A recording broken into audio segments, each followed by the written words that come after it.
विगत 3-4 दिनदेखि म निरन्तर छलफलमा छु। एउटालाई फोन गर्यो, एउटाले फोन उठाउँदैन, एउटालाई कुरा गर्यो खिसिक्क दाँत देखाएर बाहिर निस्किन्छन्। यो आफ्नो जुङ्गाको लडाईँले गर्दा हामी जस्ता तपाईँ हामी जस्ता हजारौं युवाहरू आज जो जोडिएका छौं त्यो युवाहरूको भविष्य बर्बाद गर्ने जुन लाइनमा अहिले नेतृत्व र स्वयं महामन्त्रीज्यूको नेतृत्व टिमहरू गइराखेका छ, यसले कसैको पनि भलो हुनेवाला छैन। यो एक अर्काको आरोप प्रत्यारोपले देशभरि यो संगठन पनि अगाडि बढ्दैन, देशभरि नेतृत्व पनि अगाडि बढ्दैन, मुलुकभरि राष्ट्रवादी एकता पनि अगाडि बढ्दैन। कसैले यदि सोच्नु भएको छ फुटेर तपाईको शक्ति बन्छ भन्ने कुरा यदि लाग्छ भने त्यो तपाई भ्रममा हुनुहुन्छ र नेतृत्वले पनि बाहिर देखाए जस्तो गर्ने, भित्रबाट काम नगर्ने जुन प्रवृत्ति देखियो त्यो प्रवृत्तिले के देखिएको छ भने नाटक गर्ने, फेरि सबै कार्यकर्ताका अगाडि नाटक गर्ने। अहिले यहाँ तलपट्टि पनि आउँछन् होला, कोही यही कमेन्टको तलपट्टि पनि गाली गर्न आइपुग्छन् होला। पेड कार्यकर्ताहरू, कसैलाई चुनावै नजिती सांसद हुनु परेको छ है देशभरिबाट, जो गाउँमा गएर 125 भोट 120 भोट ल्याउँछ, फेरि उही पार्टीका पदाधिकारी बस्नु परेको छ। तिनीहरू एउटा जाल बनाउने, ग्रुप बनाउने, यो लामो समयदेखिको रोग आरपीपी को, यो अहिलेको होइन जुगदेखिको रोग, र यो रोगबाट बाहिर निस्किनुपर्छ भन्ने यदि लाग्छ भने कसैले पनि अहिले पार्टी परित्याग नगर्नुस्। महाधिवेशन आउँदैछ, महाधिवेशनमा सेट चेन्ज गर्ने हो। यसमा दायाँ बायाँ हार्ला जित्ला भन्ने कुरा विषयवस्तु केही पनि छैन।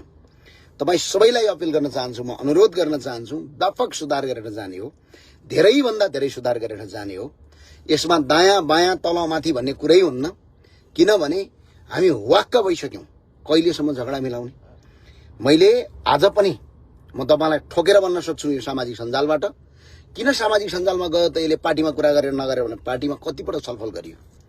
एभ्री कार्य सम्पादनको बैठकमा मैले भने हुन्छु, यो बाबा पछाडि राखेको भित्ताको फोटो हेर, यो फोटो जो भित्तामा 4-5 जनाको फोटो छ, त्यो फोटो जबसम्म सुरक्षित हुन्छ तबसम्म राष्ट्रवादी आन्दोलन सुरक्षित हुन्छ भने त्यो पनि मान्दैन। कतिपटक छलफल गर्ने, कतिपटक घर धाउने, कतिपटक यिनीहरुका फोन गर्ने, कतिपटक जी हजुर भन्ने।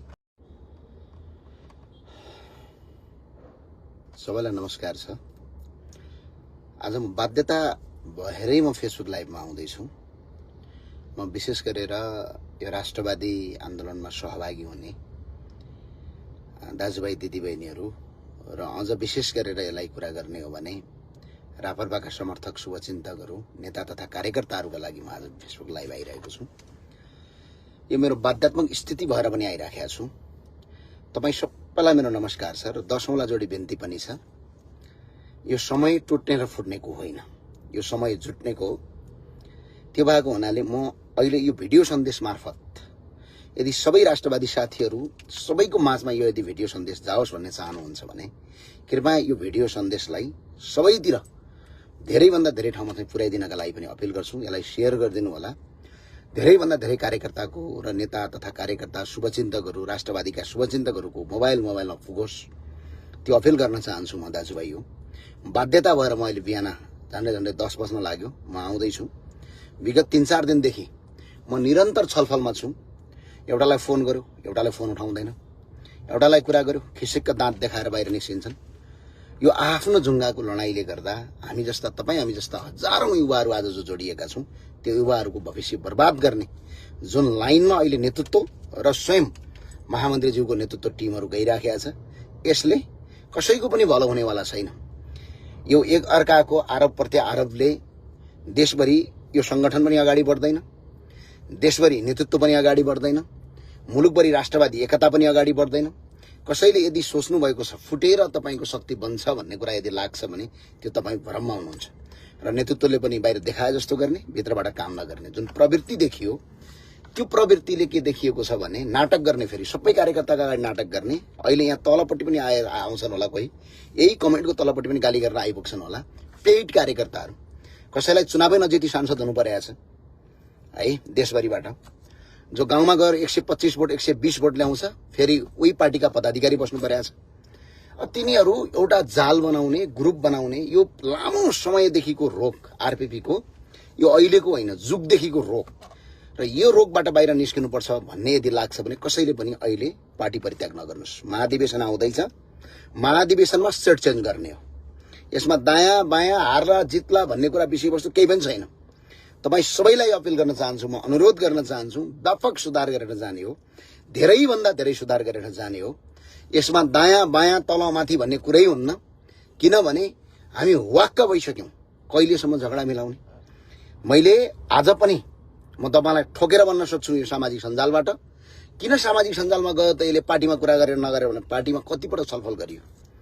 एभ्री कार्य सम्पादनको बैठकमा मैले भने हुन्छु, यो बाबा पछाडि राखेको भित्ताको फोटो हेर, यो फोटो जो भित्तामा 4-5 जनाको फोटो छ, त्यो फोटो जबसम्म सुरक्षित हुन्छ तबसम्म राष्ट्रवादी आन्दोलन सुरक्षित हुन्छ भने त्यो पनि मान्दैन। कतिपटक छलफल गर्ने, कतिपटक घर धाउने, कतिपटक यिनीहरूका फोन गर्ने, कतिपटक जी हजुर भन्ने, यो कुरा केही पनि नलागेपछि मैले फेसबुक लाइभमा आएको छु। यो भिडियो सन्देश मार्फत कसैले पनि पार्टी, एकजना व्यक्तिले पनि पार्टी नछोड्नुहोस्।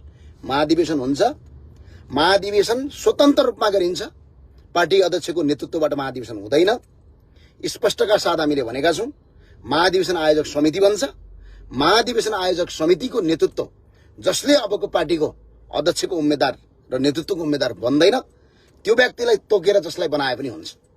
त्यसरी गइन्छ, स्वतन्त्रका साथ गइन्छ, सबैलाई एकजुट भइन्छ। देशभरि सबैलाई एकजुट बन्नका लागि म यो अपिल गर्न चाहन्छु, म यो अनुरोध गर्न चाहन्छु र यो भिडियो सन्देश मार्फत जसले हेर्नु भएको छ यसलाई धेरैभन्दा धेरै ठाउँमा पुर्याइदिनका लागि अपिल गर्छु।